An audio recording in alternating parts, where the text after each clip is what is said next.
Are you ready for the Low Blows Network?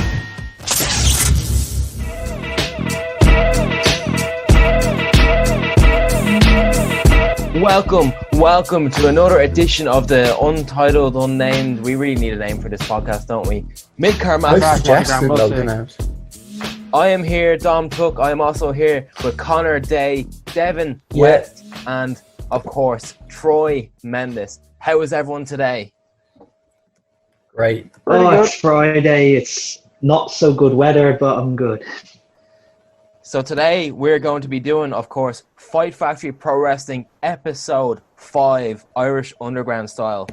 And we, of course, as usual, we've all watched the show back and we're good to go. So, So, of course, we talked about Episode 4 the last day, which really set everything in motion. So you had the new Irish Tag Team Champions, More Than Hype. You had the Grapple Games being set up. So you had as well, in the Rumble, you had Phil and Jay Money were the last two. And there's a bit of controversy there, which set up for another match. So that will be the main event of this show. So is everyone just good to go to get started? Yeah, walk away. Yep. Yeah. There's not really anything else for the background of this, I don't think. There was not really any issues, I don't think, with the setup or anything, I don't think, was there? Not that I can think of, but this is the first time we had dark match before the show, wasn't it? Oh, yeah, we need to talk about the dark matches. Oh, You think I get away with this? No, not today. I completely forgot about those dark matches. Okay, I got you, bro. so for any of you that don't know, we have dark matches before the majority of our shows now. So what this means is the roster members come out and they are like the crowd. So we give the support to like people that might it's not. It's kind of like the way they do it now. Yeah. It's kind of like without the crowds, like, and they get like the trainees in, except it's like the people on the show. Yeah. So like, for example, like I would have been out in the crowd, like LJ would have been out in the crowd, and then it would have been like people that like might not have wrestled like on a show yet, or like maybe if they've wrestled like 2 or 3 shows or whatever and still like looking to break onto the shows. So yeah, the first dark match was Conor Daye versus Ian Hellboy Holland. So Jeez. what do you have to say about that match, Conor? Not necessarily, I've blocked it out of my memory. As I've said, that there's a period of time. So if you go from like the Clara Battle Royal to when Mid-Card Mafia started, like my wrestling career is like, I don't count that. It doesn't exist. So yeah, as far as I'm concerned, it never happened. Not till episode 6. That's when you were reborn. Yeah. Basically. Yeah, so I honestly don't remember that match at all. I just remember what I felt during it. But like it was just a dark match, so like there's not really much else to say. But like this was only when the dark matches were getting started, so we didn't really know what we were in for. So then Dog barking. Hang on 1 sec. That much he left. Yeah, Oh, we just he hates that match so much. It's so funny. He does not want to talk about that dark match. Yeah. I wouldn't blame him because my match wasn't that as good as that. Like, it was awful. So as well, there was a second dark match as well.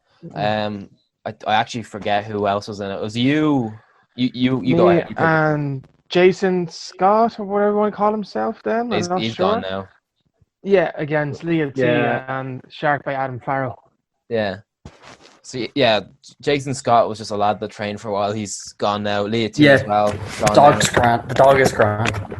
Thanks for that. No problem. But yeah, I remember. Yeah. Sorry, we stopped talking about dark match, Conor. We've moved on to the tag. Oh, great. My You're dark welcome. match. Yeah, I remember Adam Farrell got a huge pop, and when he came out, he didn't trip over the curtain, but he full on slapped Paul Tracey in the face. He was coming out. He was all hyped up. He was coming out, fucking giving people high fives. Paul Tracey was in the front row, proper accidentally slapped him right in the face. It was the funniest thing. Yeah, I don't remember much else from this match though, to be honest, because it's not recorded or anything like that. So It was recorded, I think. Well, I don't have it. It was, yeah, actually, yeah, it was. Adam sent it to me. It is I out have there to find somewhere. that somewhere. Um, Such a confusing finish as well. It's unreal. what was it? just the way the finish was just it was unreal. Like This was still like badass Adam wasn't a Step legal West. man. Yeah, that guy. Remember that guy? Yeah, he's gone. Like Adam wasn't a legal man, and then end up me pinning Adam anyway, even though he wasn't a legal man, and she's outside trying to track the referee. It was a mess. It's a dark match, to be fair. Like It was it's a not. complete mess. Like that's the kind of stuff that you kind of figure out in a dark match anyway. Like, because at least you know that now. I'm just gonna get into the show then. Like, since then we've had dark matches on pretty much nearly every show since then, and since then there's been some absolute bangers. For example, Devon West versus Bellady is legit one of the best matches I have ever seen live, and that's I'll not even an exaggeration. It was one of the best matches. Like, Yeah, Like, unbelievable dark match. Thank you. and as well, Unknown is the dark match king. He's been yeah. on nearly all of the shows with dark matches, and he's been so good in all of them. He's so over. But he's like inked his entrance music, which like really makes it. yeah, standing in the Hall of Fame. I remember like when he first did that because it was actually the next show, before episode 6, and I think I had just done my dark match, and I was like just through the curtain, and I think he was wrestling CBL, Yeah. and like the music starts playing, and like I'm just behind the curtain now. I'm like, well, that's a weird choice of music. Yeah. And then as like the music hits, he like pushes through the curtain and the crowd going mental. And I was like, oh, that's amazing. Yeah. So yeah, dark matches are a really cool thing in Fight Factory. They're something that we legitimately look forward to, like every show. Like I can't wait.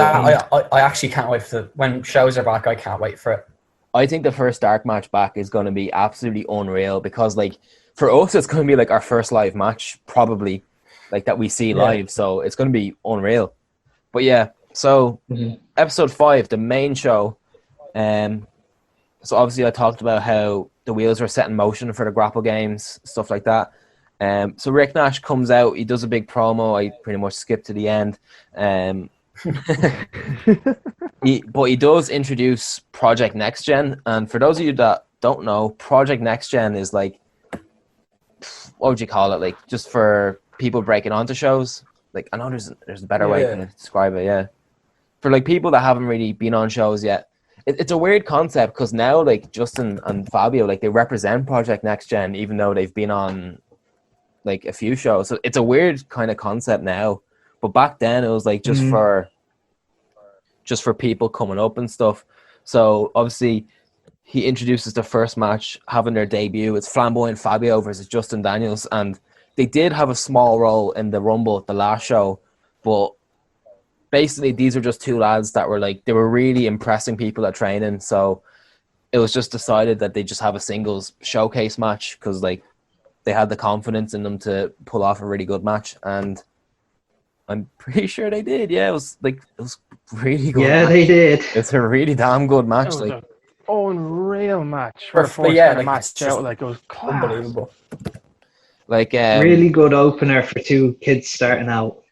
and they didn't do like, That's- you know how in people's first match they just like, they either keep it really really simple or they do way too much. Like they do loads and loads of moves and it gets sloppy and stuff. But this is like, they work like a wrist lock for ages at the start, and you'd never see that in like a debut match. It's really good. Like the way Justin carries himself, the way Fabio carries himself, like it's weird looking at that and thinking it's their first match because you would not think it if you didn't know beforehand. Like, and then obviously, Yeah.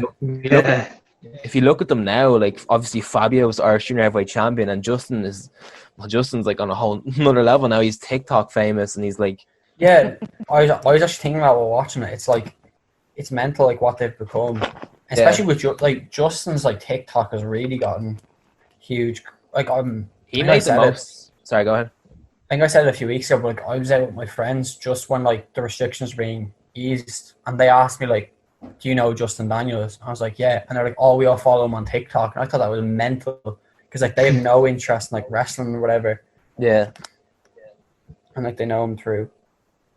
but yeah, like. He's a completely different wrestler back then because, like, obviously he comes out, he's a heel. Fabio's like the big face, so he's kind of the same, obviously, but Fabio's like improved tons since then. But like, he's still kind of the same character.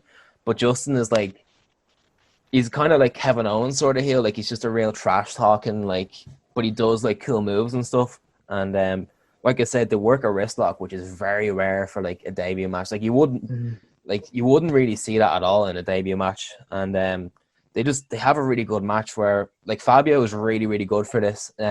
His finisher is the fresh cutter, which is a forward roll into like an RKO / cutter or whatever. But what he's been so good at, even in this match, is he works to that cutter so well. Like he goes for it in such creative ways. Like it's so good. Like his match with what was his name on episode 13? I can't remember his name. The American lad. Oh, Ryan Kidd. Ryan Kidd. Yeah, Ryan Kidd. like that match was deadly, but the way he worked up that fresh cutter is just so good. And like that's just something he's been so good at from the start. Like stuff like that he gets so well. But I think this match as well got a standing ovation from the crowd, and like it was really well Invasion deserved. had the first match, like it was mad. Yeah, like some really impressive. Yeah, moves they really did get the crowd going for the show. Yeah, They were full of confidence. They worked with each other really well, and they just had a great opener. Yeah, perfect opener. I remember Justin hit like some mad looking German. Like he lifted him up first in like the air, and like Fabio's legs were like hooked behind him. Then he hoisted him up and hit a German, and it looked really good. And he went straight into a slip kick. Like some really impressive moves. Like even back then, Fabio gets the win, I think. Oh yeah, he absolutely mills him with the senton. Creams him with a senton. Yeah. But yeah, Fabio gets the win with the rolling cutter and big standing ovation. Like, I think it just blown away like everyone's expectations. Like, we knew how good they were, but like, we didn't think it'd be that good. I don't think. Like, I think just the expectations were like, not that they were low, but like they weren't really. The crowd wasn't really expecting it to be that good. Like, especially because like Rick Nash got on the mic and was like, "These two lads are going to come out and they're going to have their first ever match." And also, they're 15 years old, which is mental. Or was Justin 14? I can't remember. Justin was 14. Yeah. Justin was 14.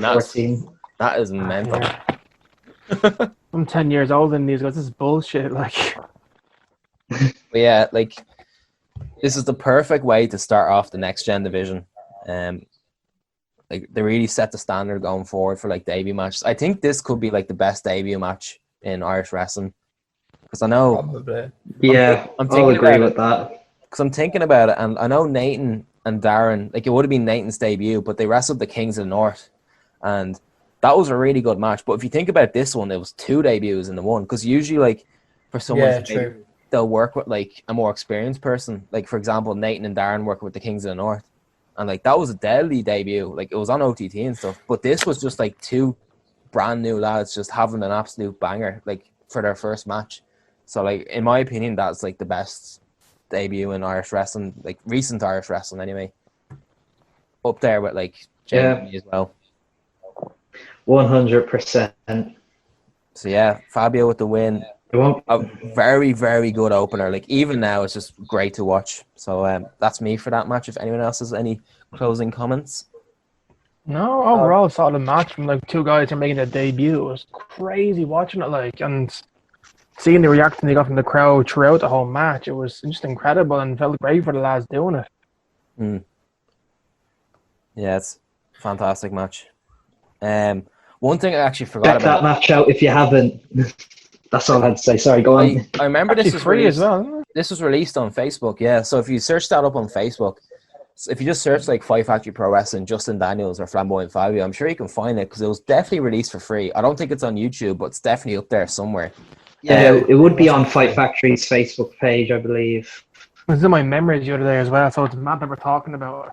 Yeah. It only like, yeah, that would have been around this time last year. Or sorry, not last year, 2 years ago. That's mad. I didn't write this down on my notes, but I just remember this now. So Justin comes out during his entrance and he's being like a cool kind of heel. He doesn't really say anything during his entrance. So he's walking around the ring. Then he just sees Dave Cullen, who was back then he had his own podcast, which like it had like a bit of a following. It had like quite a good following. And Justin just goes up to him and was like, "Dave Cullen, I heard you have a podcast. No one cares." And everyone in the crowd just starts laughing. Like that is it's so funny. Yeah, I didn't. Wrestling podcast. Yeah, and look at us now. We have our own. But yeah, really, really good match. Like I said, definitely worth checking out. Like the thing about this show is like there's a lot of just really good matches that like you should definitely check out because like the standard was just really high. And like the next match we're going to talk about is another really good one that I think is quite underrated. And that's the Enterprise versus LJ and Michael May. So obviously the Enterprise, they're on a really good run at the moment. They had a really good match with Rock Shandy in the last show. And then obviously LJ and Michael, they're headed to Grapple Games. So like they're working as a team for now, but like let's see how long that lasts. So Liam Royal comes out straight away. He has a Cleary Cartel t-shirt, and as soon as he goes through the curtain, he rips it, and like the crowd are like, "Oh!"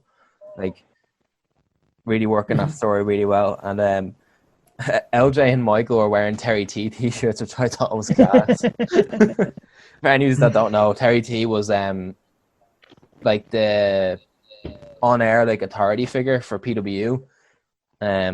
He was really over up there as well. He had like those t-shirts that were only like $5 or something like that. So like all the Fight Factory lads just bought them.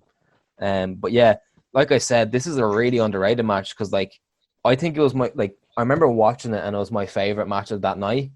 But it doesn't really get talked about as much now.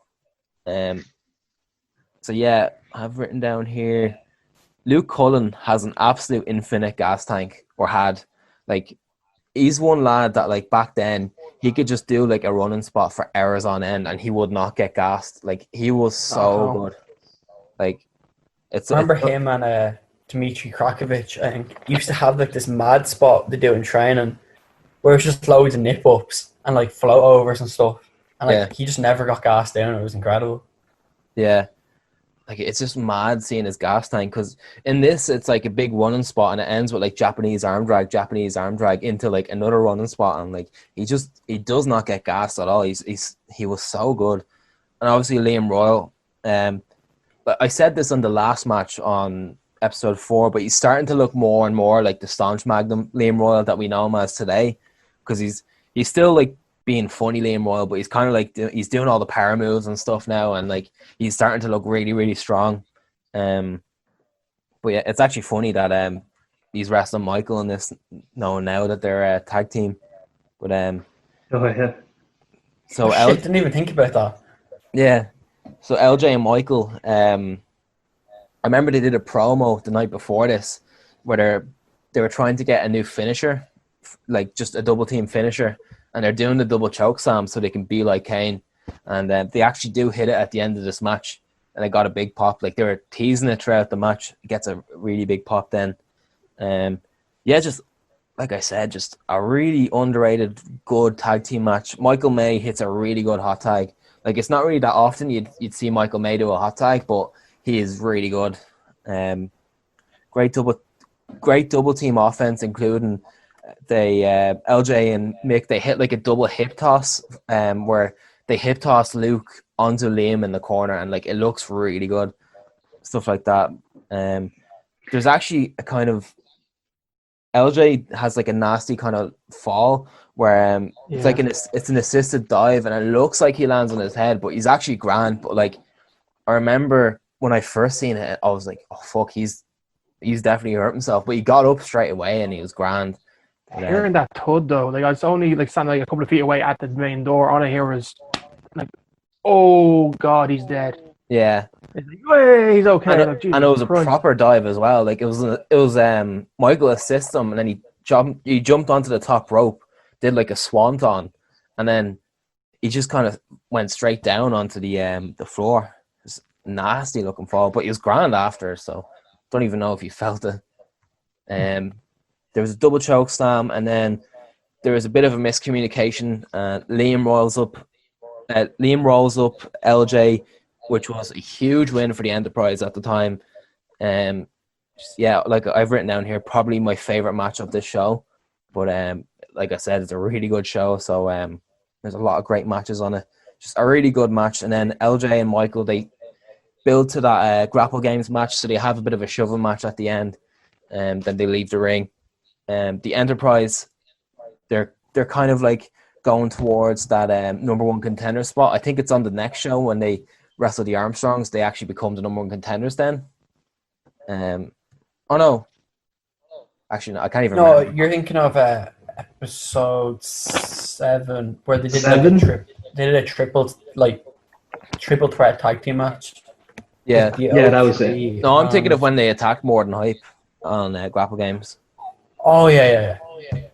Yeah, that's besides the point anyway, because so yeah, that's just a really good match. Like, definitely watch this one as well. Like, I'm gonna be saying that a lot throughout this show. Yeah. Anyone else have anything to say? Oh, I liked the part when Liam Royal, he was picking Luke up and using him to like splash opponents, like picking him up for a suplex, and there was a part where he tried to get Luke up, but LJ moved, and then LJ I think just drop kicks Liam, and it looks like Luke and lands pretty bad. I was thinking, oh, that must have been sore. Yeah. I know which part you're thinking of. I remember thinking that as well. Yeah, it just looked mental. Yeah. No, Anyone else? even in this match now, even in this match, I can compare it to Michael's match with Scotty. You can see the more charismatic side come out with Michael as well. Yeah. I think being with Lee kind of helped that because Lee's just charismatic the whole time. Yeah. But kind of dragged it out of more, which you can notice as he develops more. But it's just crazy comparing the two episodes. Yeah. I think the thing with LJ and Michael is like they work together so much, and like obviously we know ourselves like they're really good mates in real life for like the last like 6-7 years or whatever. So like whenever they're put together, like they have this chemistry. Like even though they're not a tag team, like when they do team up on this like rare occasion, like they flow together so well, and like the charisma just absolutely goes through the roof. Like it's like Michael was gassed throughout this match as well. Like even in his entrance when he has like the Terry T t-shirt, and then LJ comes out with the Terry T t-shirt, and they both kind of look at each other and point. It's just funny. Like I was just saying this in like our group chat the other day, but I'm really surprised we haven't seen LJ versus Michael in a singles match on an episode show, because I think that would be unbelievable. Like they've definitely had a few like on non-episode shows. Like they wrestled in Breed, I think, and they had a really technical match, which is, I think it was free online. I don't know if it is anymore, but it's a really good match. Yeah, I'd love to see that match.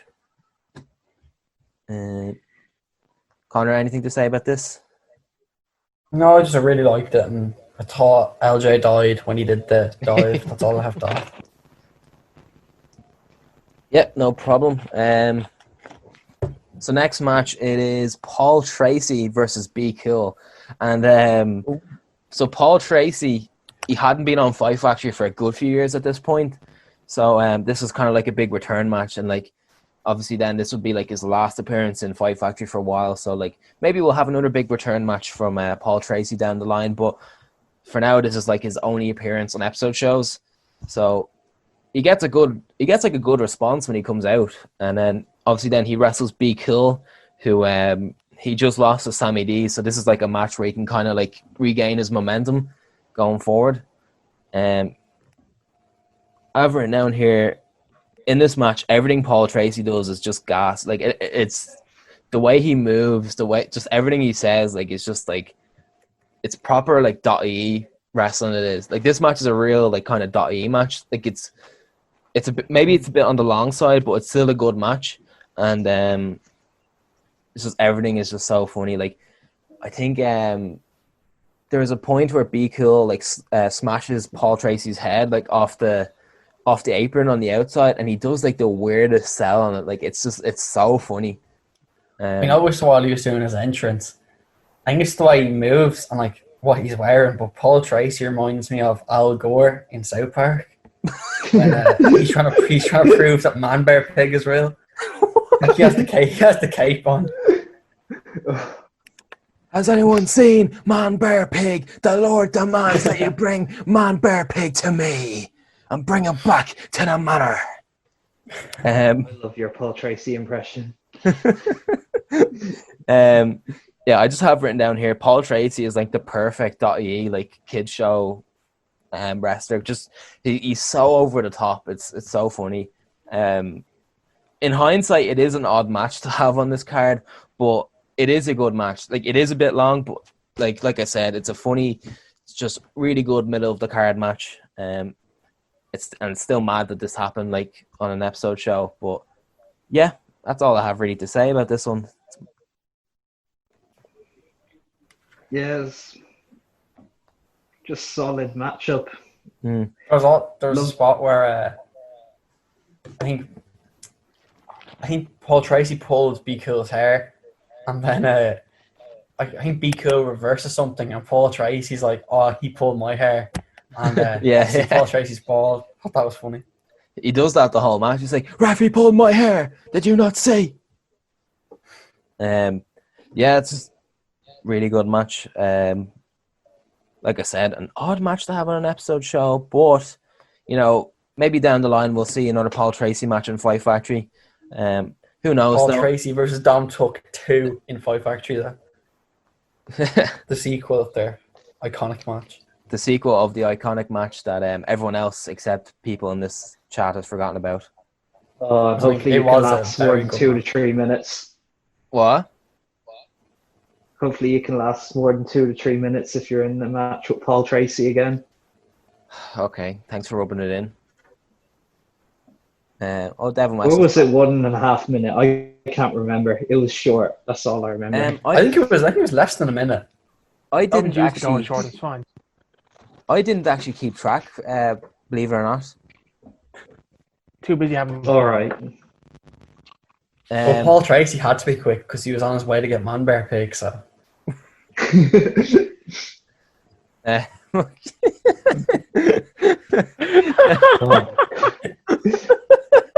Half man, half bear, half pig. no, it's like a half bear, half man pig. Oh.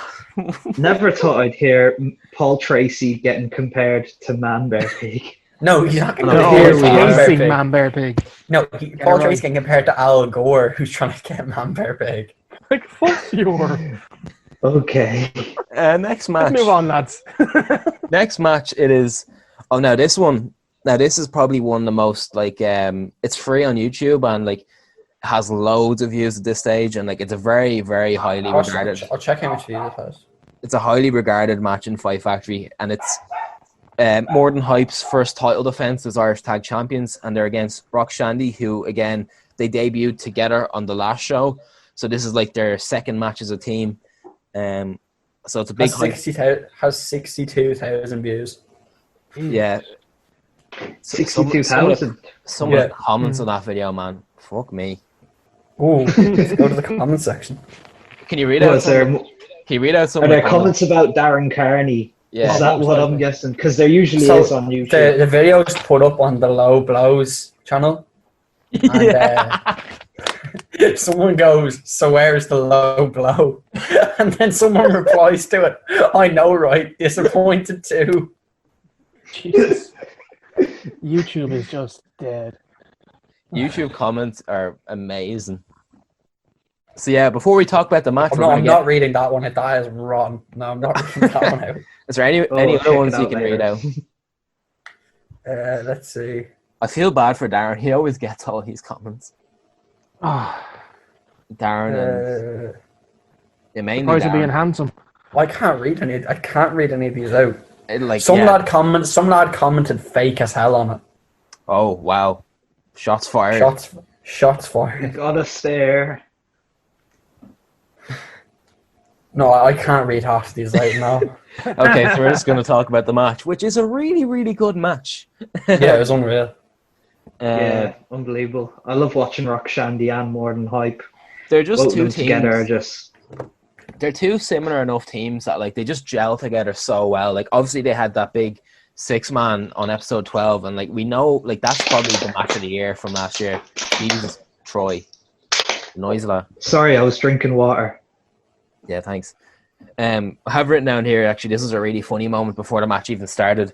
So our ring announcer at the time, Shane O'Keefe, he absolutely downed a full bottle of Rock Shandy. And when I mean downed, like in about 3 seconds, a whole bottle just gone. It was I actually wrote notes on that. I said, them passing around the Rock Shandy, like, just made me feel like, well, it just made me feel weird inside because like all the COVID stuff, like you couldn't do that. Like Yeah. now. Oh no. I look at stuff like that so differently now. Where like I Yeah. look at like wrestling with crowds, I'm like, oh, It's just makes weird me looking shiver. back on this stuff because like it's all stuff like that we would have taken for granted, like big time. Like Yeah. we wouldn't even put any thought into it. Like just the example you said there. Like obviously that'd be a completely like that's a no go now. But yeah, it's mad. So where were we? Yeah. So big high stakes tag title match.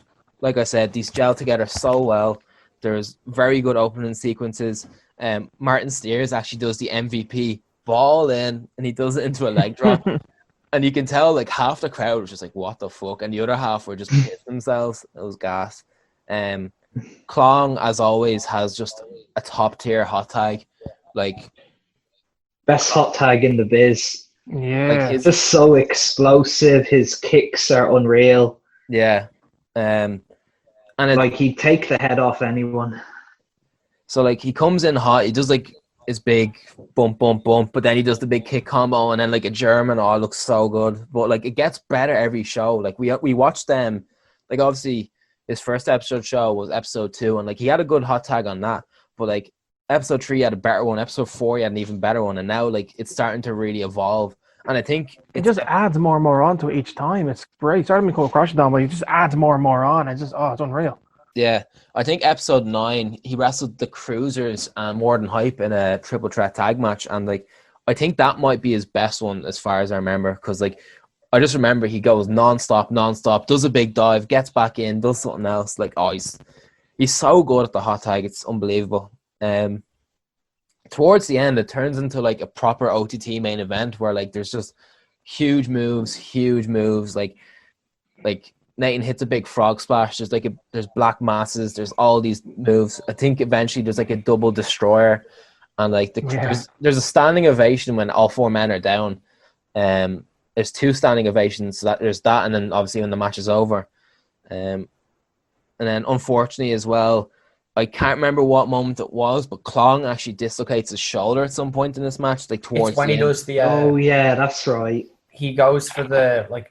I think Tyler Bate does when he like springs off. Oh yeah, his head.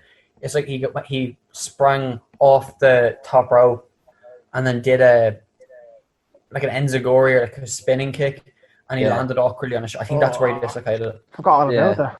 because that's right at the end, and then they go to give him like the Angel's Wings super kick combo, and then like you can actually hear him screaming in pain, and I felt so bad the first time I watched that, because like you can tell how much pain he's in, and it's rotten, but like he still finishes the match, and like he has a damn good match with the lads. So yeah, just like if you haven't seen this already, like go out of your way to watch this. It's free on YouTube, so like that kind of says it itself. Like it's such a good match, like a proper high stakes title match, and like I think this is Rock Shandy's like breakout match in my opinion, because like obviously they had their match against the Enterprise episode 4, but this is when like people were starting to realize like, oh shit, these 2 lads, they're unreal. Like and then obviously they have like a big celebration at the end, like More Than Hype. They hold Rock Shandy's hands up high, like showing their respect or whatever. They give Rock Shandy the ring, and then Nightmare Edition run in and they beat the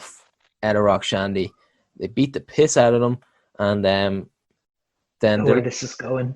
yeah, they're portrayed as like these 2 invaders. So like if you don't know, it's JDP and Tron. They at the time they were PW tag champs, and they ran in. They were portrayed as like invaders. So like beat up Rock Shandy, and then Rick Nash sent like a few of the runners into the ring. So Conor Daye and Ian Hellboy Holland run into the ring, and Hellboy eats a pile driver, and Conor eats a Rikishi driver. Oh, that was horrible. Oh. And then there's the stare down of a lifetime, because Devon West on his own, he slides into the ring, and Do you ever see James Ellsworth when he has his fist out? It's like that. Oh wow! Or the Mrs. Dad. The Mrs. I was thinking Dad. Ms. Dad more like it, but yeah, James Ellsworth, thanks, man. Appreciate it. Mrs. Dad is more of an appropriate analogy. Fisticuffs. But he has his fist out and he's ready to fight Tron and JDP. Then Tron just like shrugs and gives him like a big boot to the face. And so yeah, unfortunately the Rock Austin stare down that was the Nightmare Edition and Devon West was cut short. But yeah, back to the match though. Fantastic match. Any other closing comments? No, it was a great match. There's like a part where they do like the double destroyer. I thought that was unreal. Yeah. And then like more than hype, like take it, and like you think they're gonna do that real that thing where they like kind of no sell it. Yeah. Yeah, but they like it's like they go to do that and then they kind of just collapse. I thought that was really good. Yeah, the way Nathan goes down because he's like screaming like as if he's gonna no sell it, but then he just falls like face down, like face first into the mat. Like very good. Troy, any feedback on this match that I can send on to the lads? Anything they can do better? I thought it was fire. From the hot tag, the comebacks, the double downs. Just some you've said it all really, but yeah, it's a really, really good match. I love watching Rock Shandy and more hype. It's unbelievable. Yeah, so that's it. So then we have our intermission. Then up next we have Team Harvey versus Team Keitel. The never-ending feud. So I'm going to set the stage here, okay? So this is a lucky dip match for it's a 6-man. It's a lucky dip match, which means so Katie Harvey comes out first. She's going to have her own team. Debbie Keitel comes out. She's also going to have her team. And they're going to pick a random number. And it could be anyone backstage that's going to be in the match. So in order of entrances, Owen Richards, the Nintendo, comes out. So like the Super Nintendos are no longer a thing now. It's just Owen Richards now. This is kind of like planting the seeds for like Retro Galactic as well. Then Rocky Star comes out for Team Katie Harvey, and they had their issues up in PW. I think they had like a little feud up there as well. They had a match. Then John Bernard comes out for Team Keitel, and then of course I come out for Team Harvey, and I eliminated Katie Harvey in the last show from the Rumble, so we have a little bit of an issue, let's just say. And of course, again, my music got changed, but what was this time? You know the SpongeBob movie, you know the Goofy Goober song.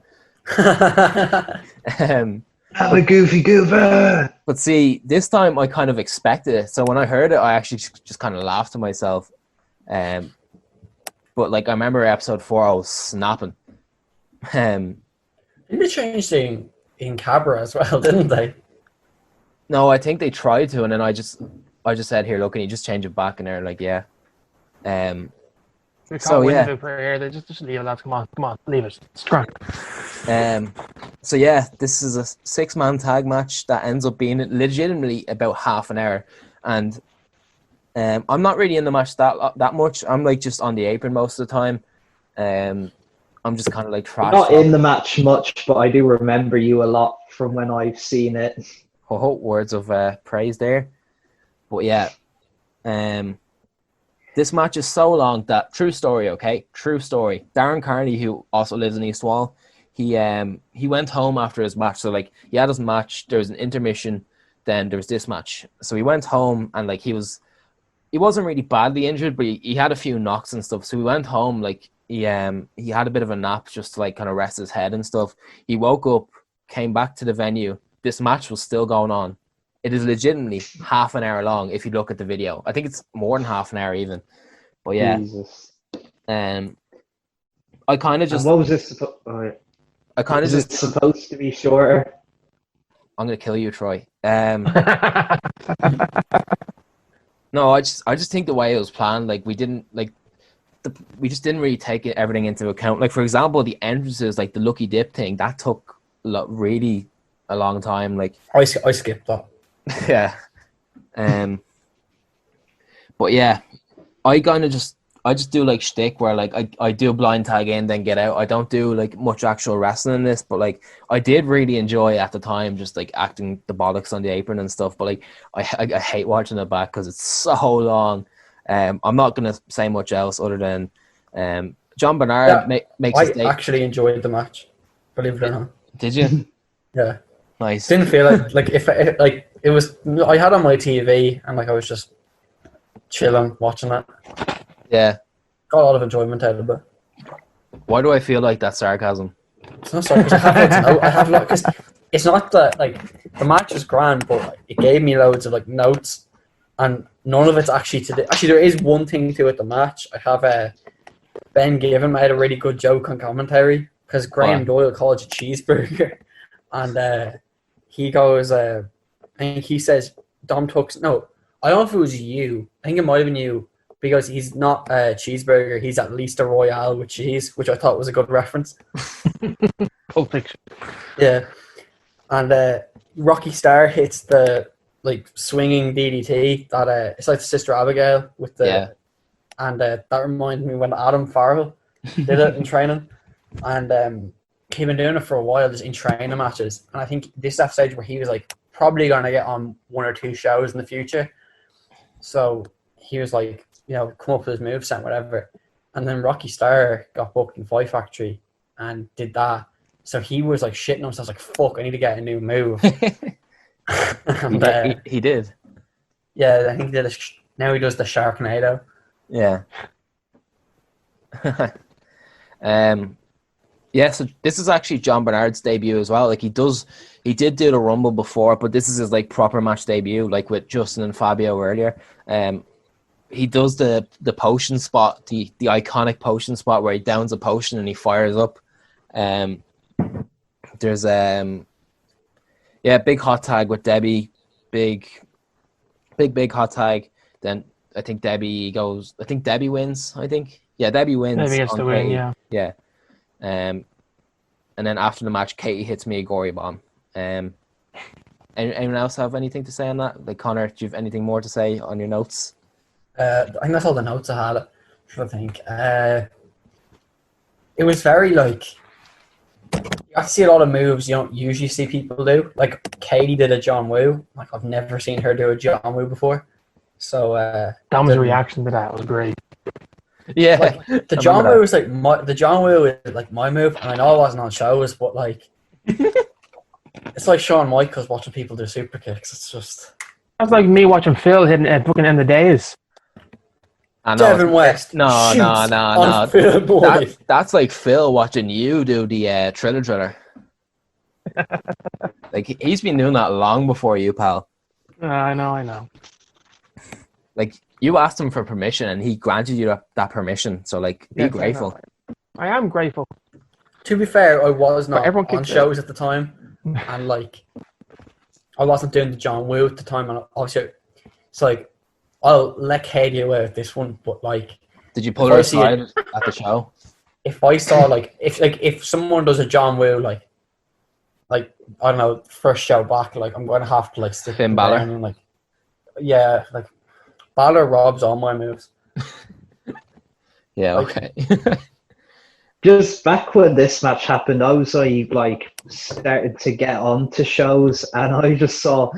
I used to in training. I always used the jackhammer, and I thought that's my training move. But then I saw Owen Richards hit a jackhammer in this match. I was like, stop. Thinking back, I'm like, nah, it was cool, but back then I was like, that's my training match move. My training match move. This was match move. So obviously this was Troy Mendes' first Fight Factory show because like he trained at MSW originally. So like, what was it like being at a Fight Factory show? Oh, it was enjoyable. I wasn't expecting it to go. Just from the start, the first match, I was really impressed, and then throughout, when the show finished, I just was really impressed with everyone because I was only training with you lads about 2 months. Yeah. So I would have seen more than hype.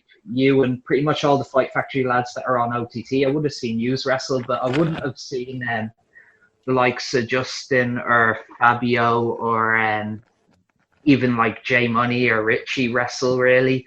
Yeah. So I was really impressed with everybody. Was your first like training in Fight Factory the day we did a tournament in training? That It would was have been like the week before that. It was Remember, shortly after those. we had the first match in that tournament. do we have a match, Troy? I do remember That training match. Yeah, we did. I feel like Yeah, we had it a was- match. We did. So the tournament was like me and Troy wrestled, and my manager, which is Jay Steins, and I was heel, and I lost that match to Troy, and Troy advanced in the tournament. With a jackhammer. I think you wrestled. I think you wrestled Dom. In Yeah, like the I think I semi-final beat or whatever. Troy then. Yeah. I think we got me and Jay. You know, the evil doers got involved in that match. Yeah. And, Yes, cost you. did. But in the other side of the tournament, Adam Farrell was like beating everybody. Yeah, he So was I think the big baby face. The final was Adam versus Dom, and me and Jay ran in, cost Dom the match, and setting up Shark Bait era, which was our training faction. There was a good few training factions back then when we had like training matches every Sunday. There was also a team called the Bad Boys. That was like me, Justin, Dylan Locke, someone else, I think. Yeah, a few factions, but like training matches, like they're so fun. Like, would love to do more of them soon. But yeah, that's not part of episode 5. So we're gonna get back to episode 5. So yeah, this is Troy's like first show, like watching a Fight Factory show, but like this was right before Mid-Card Mafia formed. So like I was doing a thing with Katie, Devon West and Conor, like they both did dark matches, so like they were pretty much right before breaking out onto shows. And then obviously the next show, Mid-Card Mafia formed, which we'll talk about in detail on the next show. But like it is cool to like look back on this and like realize how close we are to actually like forming as a team. But yeah, so that's the 6-man, the Lucky Dip match. So next is an intergender match. It is Justy versus Valkyrie, and obviously Valkyrie was getting set up to wrestle in the Grapple Games match, which was a huge deal for her at the time. Like when she got announced episode 4, there was a huge reaction. So like she needed like a really good showcase match here, and obviously Justy was a really good opponent for her then. Justy on the mic, he comes out, he gets on the mic, and the mic has really bad feedback on the mic, and Justy with the best line ever just goes, "Always nice to get good feedback." Like such a cringy line, was so good timing wise. It was great. When it comes to timing and like stuff like that on the mic, like just witty comments, like I don't think there's anyone better than him. No, not at all. So he gets on the mic as well. He's saying he's not going to cheat to win this match, so he's not going to use the fish hook. So he's so good and he's so confident he's going to win this match that he's going to win this match with a clothesline. And then obviously Valkyrie comes out. They have a match. Valkyrie kind of jumpstart her. Then Justy beats Valkyrie up a little bit. I have written down here, Justy is so entertaining to watch get beat up. Like just watching him get bashed on like by anyone really is just, it's so good. I'd love to see more heel Justy when we're back. Like he is a good face, but I think heel Justy is like peak Justy. Like he's unreal. His comments are like so good when he's a heel. Like just the way he goes on like in the ring, it's so good. He's really entertaining to watch get bashed. But then like when he's on top, his comments are so funny. Like someone in the crowd would say something and like he'd in the split second, like he'd just say something really funny. Like, and I'm just thinking like, how did you come up with that? Like in the space of a second, like brilliant. I've written down here as well, this is a real showcase match for Valkyrie because I think this might have been like one of her first intergender matches on Fight Factory. Like I think she had like mixed tag matches and stuff, but I think this might have been like her first singles intergender match. Oh, hang on, training just went up for the weekend. Teamers out, lads. He's all gonna book it. Yeah, I'm gonna book 2 to 4 first. Oh, it's not out yet. Okay. So sorry, yeah, that's just training for the weekend. We use It this is app. out. Oh no, not 2 to 4. It's not out. It is now. Yeah, I I'm gonna just have book it that. there. Yeah, back to the actual match. Yeah, like the match itself, like Justy as the heel is second best to no one. Like when he's on his game, he's on top of his game. Like, and the things he does in ring and the things he says as well, it's just it's amazing just to watch. Yeah. Sunday's out as well. I'm sorry, this is really bad content. Yeah, we use this app to like book training sessions and like they just go up. So yeah. So yeah, this is like Valkyrie's first intergender match on as a single, and it's just a really good showcase for her. She hits all her really cool moves. Yes, it's not like, you know how some intergender matches, like not so much anymore, but like I think back then more so, like they would have been more gimmicky. Like a lot of intergender matches back then would have been proper comedy, but this wasn't really comedy. It was like just a normal match with like Justy just being funny. Like there was no comedy spots or anything like that. It was just a really good showcase match for Valkyrie. Just a really good match. Like this is another underrated one that like I completely forgot about until I watched it back. Yeah, just a really good match. So, and then Justy as well. Your mic was cutting off there. Actually, it should be fine. It's recording from my computer anyway, so it should be fine. And I'm gonna book that. All right. Sorry, yeah. So Justy crawling on the floor after the match is really funny as well. Leading into the fatal 4-way. Yeah, that's a really good match. It's a solid short match as well. It's only like 8 to 10 minutes as well. So yeah. Anyone else want to add anything? No, I really enjoyed it. Yeah, just a solid matchup. Justy's just really entertaining. And Valkyrie and Justy are comments. I remember watching it live, and like when they did the top rope Hurricane Rana, I was like, "Oh fuck, this is mental." Yeah. Remember Wasn't that? expecting Yeah. that. Oh yeah. That was the finish, wasn't it? It was top think rope so, Hurricane yeah. Rana and then into Valkyrie did a standing moonsault then. Yeah, that's it. Yeah, sorry, I was trying to think. So yeah.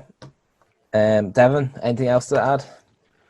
No, like as I said, like top from the start to finish, like you see Valkyrie coming into herself more and more, and the confidence she had throughout the match was always there. As you can see, the way she was brought herself across and the way she was performing in the match as well was incredible to see.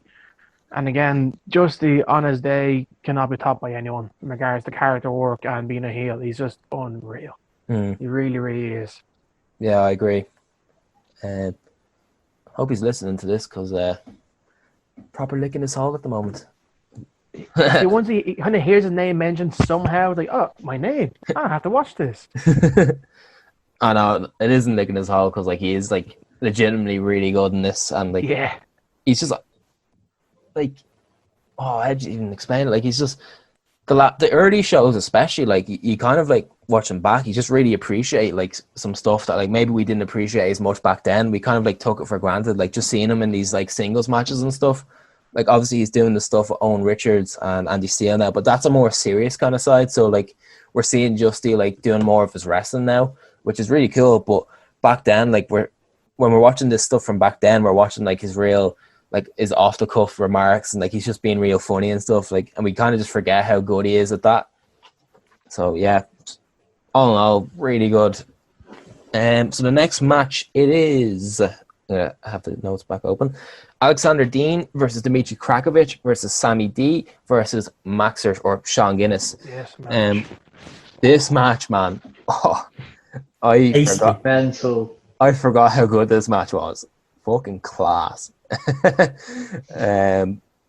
So I have notes written down here. So this is Maxer's return match to Fight Factory. So he just came back from Japan. So he wrestled him and Jordan, the big hangovers, wasn't it? Versus Keith Lee and Shane Strickland at Contenders. So that would have been his comeback match. And then this was like 2 weeks later. So yeah, that was a big deal. This is also a breakout match for Dmitry Krakovich. Like we knew that like as soon as this match got announced, like he's put in there with 3 veterans. Like he's obviously going to be able to like break out from this match. like judging by what we know about him. Also, it's Sammy's like pre-Grapple Games match as well. So like he's heading into the Grapple Games, so like he needs like a really good match to like get ready for that. Same with like Valkyrie and LJ and Michael. So like everyone that's in the Grapple Games has like a really, really good setup like going into it. Yeah.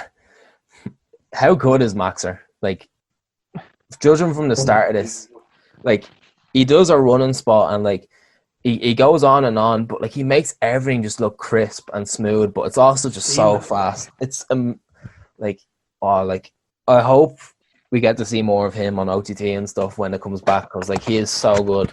Like surely he'd be a shoe-in for like wrestling for the world title on OTT and stuff. Oh yeah, because like when obviously all that stuff happened, and like there's a vacant championship, like you kind of wonder like who's gonna step up and take that spot. And I never actually really thought of Maxer, but he'd be perfect for that. Yeah, I'd love to see Sammy as well in that kind of role. Yeah. We can talk about that another day though. Maxer gives Dimitri like a German suplex off the top rope onto Dean and Sammy, and it looks like it could have gone really wrong, but it does look really good. Great four-way spots. Like, you know how in four-ways, like they usually follow like a specific formula where it's like two heels in the face, which is the case in this match, but they usually do where like the heels just team up and do the same. It's usually like in like four ways and triple threats, it's usually like one person gets like fucked over the ropes or something, and then it's like two people in the ring. It's never really like everyone in the match doing spots. Yeah. I think this match was very good for like having everybody involved. Yeah. Like there was the two heels were teaming up on Dimitri and Maxer, but like there wasn't like loads of shit cans and stuff like where they just get thrown out the whole time. And like there was like really good four-way spots. Everyone got involved, like you said. And Dimitri, like I said, breakout match. He hit all of his impressive moves. Like he didn't really, not that he didn't have a platform to like show all these moves, but like he'd be doing all this stuff in training. But like he was in a rumble, and I think he wrestled Michael. So obviously he's not gonna like bust out everything against Michael. He's gonna have like a good technical match with him, especially because it was in the opener. Then in the rumble, like he can't whack out everything. But now it's like proper time to like whack out his swantons, his spiral taps, like everything. So he goes he hit the swanton on Dean, and he like proper bounces off him, and like look class. Yeah, that was liked by Kenny Omega. How mental is that? Oh yeah, I remember Was that. it? Yeah, the swanton he did on Dean. He gifted it, and it got like tons of likes. So Kenny Omega liked it, and like obviously he just freaked out when he seen that, because like Kenny Omega just liked his gift. Like that is mental. But I think at that time as well, that was when Omega was doing the big matches with Okada. So he was like, this is pre AEW and stuff. So yeah, he was like, at that time, Omega was like probably the best wrestler in the world. So yeah. So Kenny Omega liking the tweet, like that's a big deal. Like even now, like looking back, it's mad. And just Maxer as well. He did a thing where like, how would you even describe it? But like he gets thrown outside the ring, and like he held on to either the bottom rope or the middle rope, and he kind of skinned the cat, but like it looked so good. It was like he did a cartwheel back into the ring. Like I can't explain it. Words can't do it justice, but like it's such a good like athletic move. Like literally just like held onto the ropes and then cartwheeled kind of back in. Like it's unreal. I think he did his top rope cartwheel as well. Like, you know, where he's on the top rope and he cartwheels to like evade. That looks so good. And then Sammy, obviously, then Dimitri, I think he hits a TKO on like his spiral tap on, I think it was Dean I think it was Dean. And then Sammy comes in, rolls him up, gets the sneaky pin, which obviously is just perfect for Sammy going into Grapple Games, setting him up as that just shithead heel. So, like, yeah, man, this match, like, definitely 100% watch this one, because, like, I completely forgot about this. Like, not that I forgot about the actual match, but I forgot how good it was. I forgot, like, Obviously I remember the Swanton and stuff, but everything in between I just completely forgot about. Like everything that went on between, from Maxer at the start with his just really fast running spots to Dimitri's offense, to just everything in it is just so good. Highly recommend this one. It's really, really good. Anyone else? Oh, I just remember watching it thinking this is so fast paced, but it just looks mental and just unbelievable. Just even Dimitri, it's one of the best performances I've seen from Dimitri Krakovic. I just thought he was really good in this match. Yeah, him taking moves is unreal as well. Yeah. I'm trying to think. I can't think of any examples of him taking the moves in this, but like obviously, like we know how good he is at taking bumps and stuff. But him and Andy Steele, I think when they take moves, like it looks so good. Andy Steele in particular, like the way he feeds into moves, it's perfect. But like, yeah, Dimitri's a lunatic. We've been training with him like a good few years now, and like he just do like the maddest stuff. And like he's the kind of person like everyone looks at like him doing a move, and they try to do it and like just fail. Like it's impressive the stuff he can do. So really good match. And then obviously we have the main event next. So no one else, any comments on that 4-way? Devon? No, like as you were saying, like everything was just very crisp, very well paced. The whole match, it wasn't too long. It was a fair amount of time. The story between the whole match from the start to the finish was well intertwined in everything they were doing. Fantastic match. Conor? No, I've not asked that. No? So, yeah, I've said it so many times at this stage, but watch this match because, like, this would have fit on an OTT card, like the actual match itself. Like, it's just loads of insane moves, like really fast paced. Like, would not have been out of place on like an OTT show. Just fantastic. And then we have the main event, which is Phil Boyd, or Mr. Small Package Phil Boyd, versus J Money. And like I said earlier, this is setting up the Grapple Games match because there was controversy where Phil threw J Money over the top rope and his feet actually did touch the floor, but the ref didn't pick it up. Oh. Yeah, those promos were gas. Yeah. So his feet actually did touch the floor. Phil, obviously, he was fuming, so he wanted, or it was actually J Money that said he wanted this match. I think Ben Given pointed out in commentary. So J Money suggests this match, and so it's J Money versus Phil Boyd to go into the Grapple Games, and obviously that is a fitting main event because it's high stakes. And so yeah, I have written here, it's a very kind of old school style main event that has just high stakes, and not that it's a slow build up, but like it builds up and builds up. But yeah, so it has like a fast start, and then it kind of, not that it slows down, but like it's paced really well.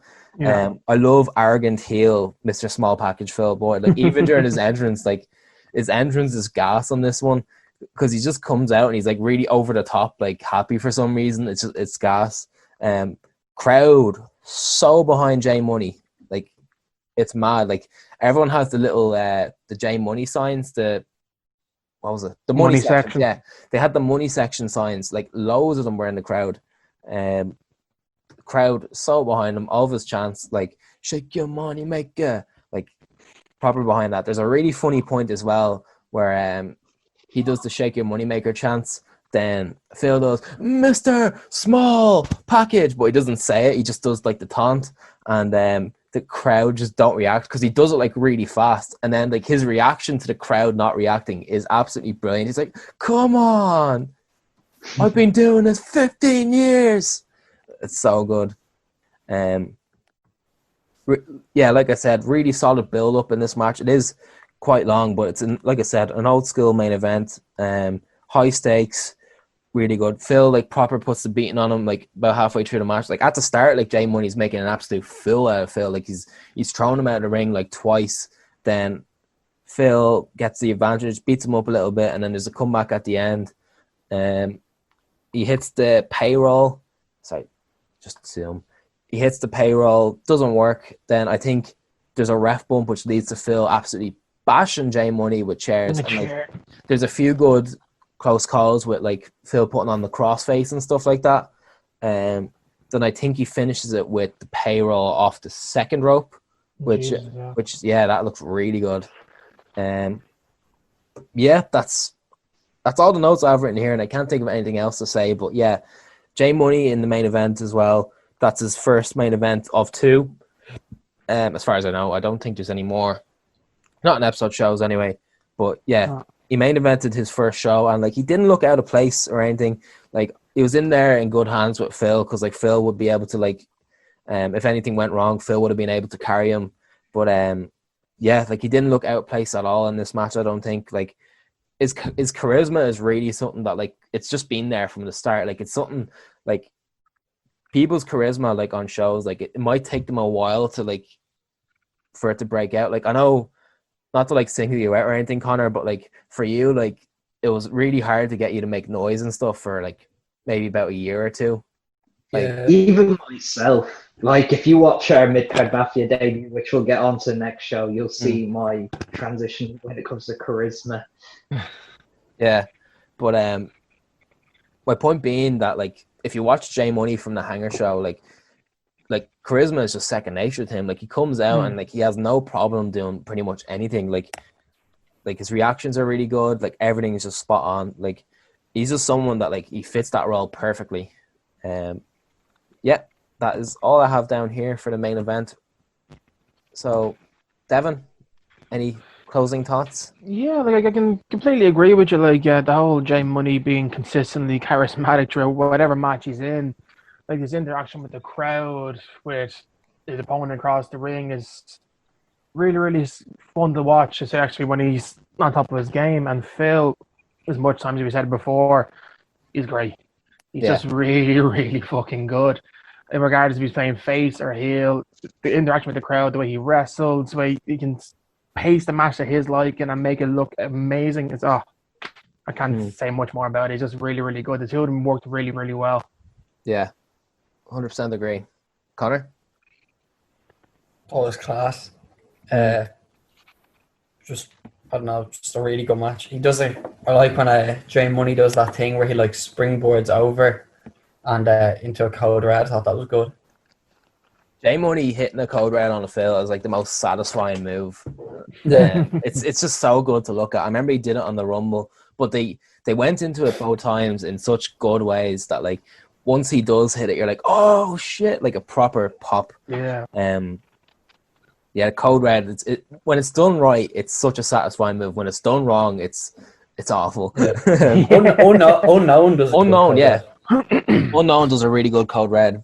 I do remember in training. I won't name any names or anything. It would have been like a few years ago, but I remember seeing a code red go horribly wrong, and like the person taking it just whacked his head. Oh, it was horrible. So yeah, Troy, any closing thoughts on this one?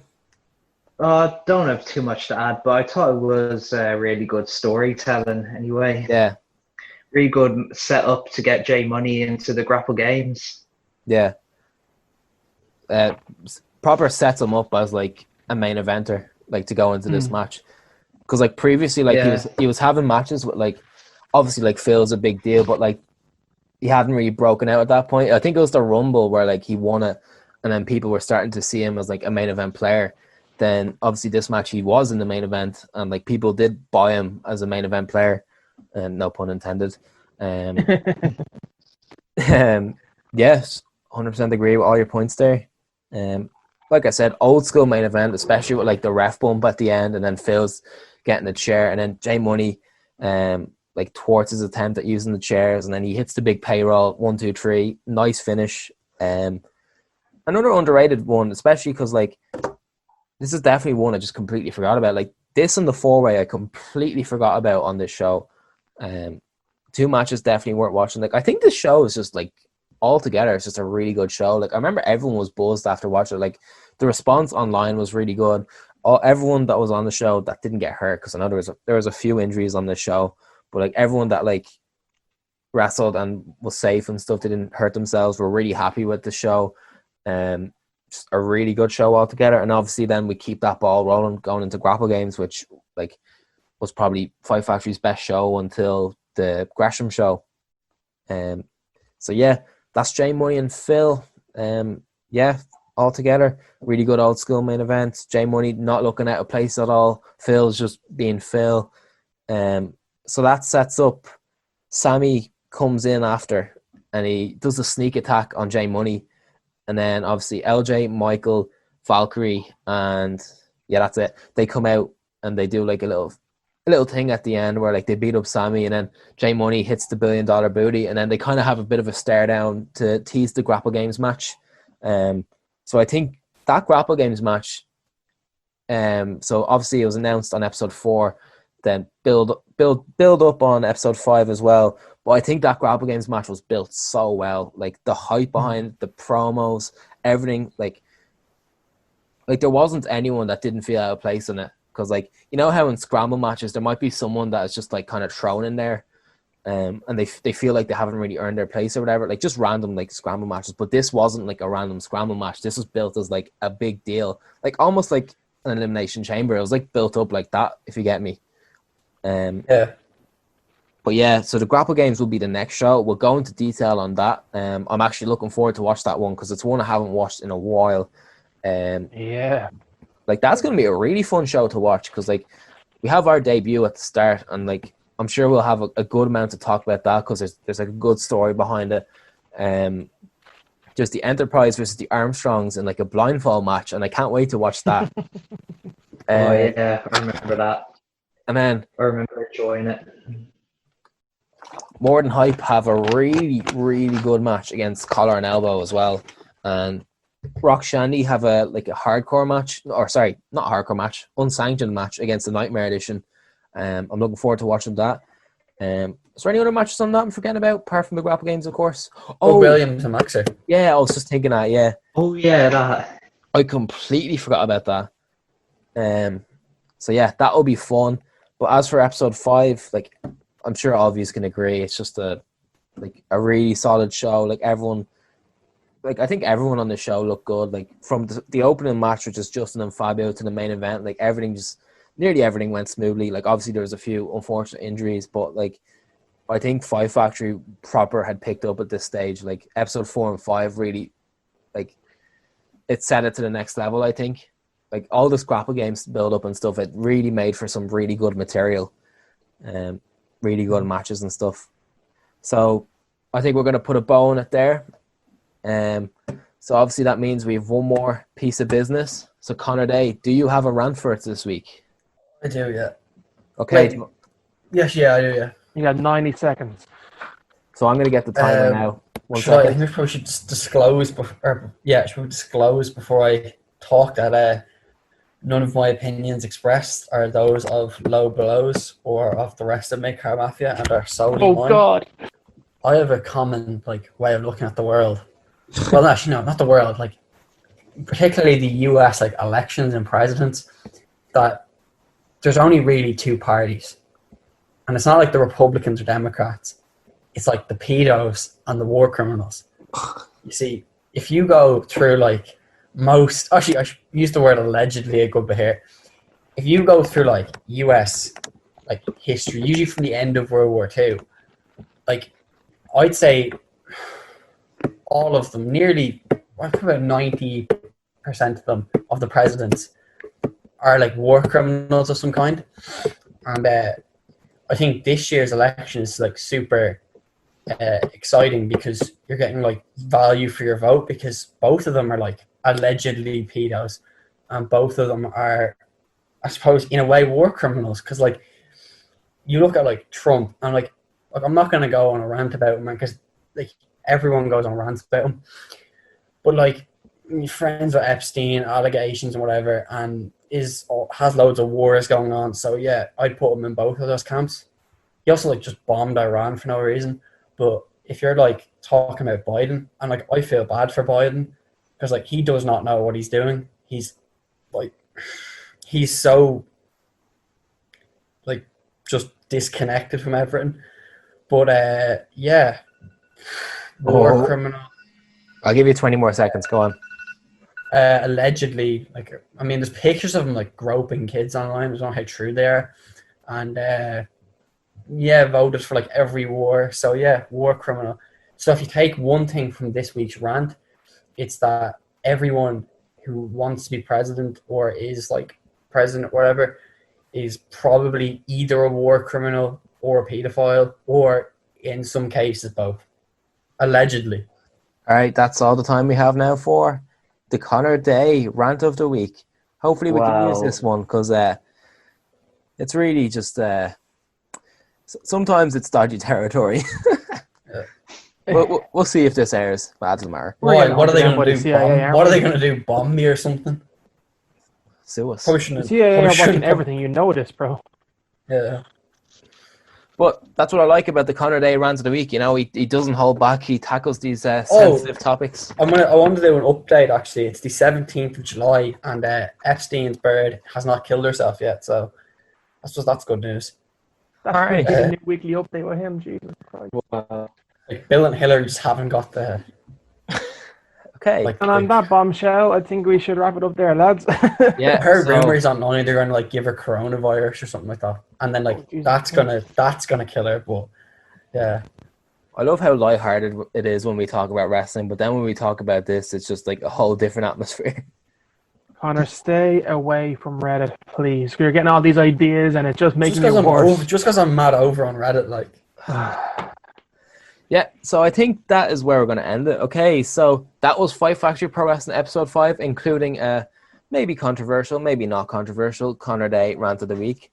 and So- Mike and Connor's weekly updates on Yeah, who won.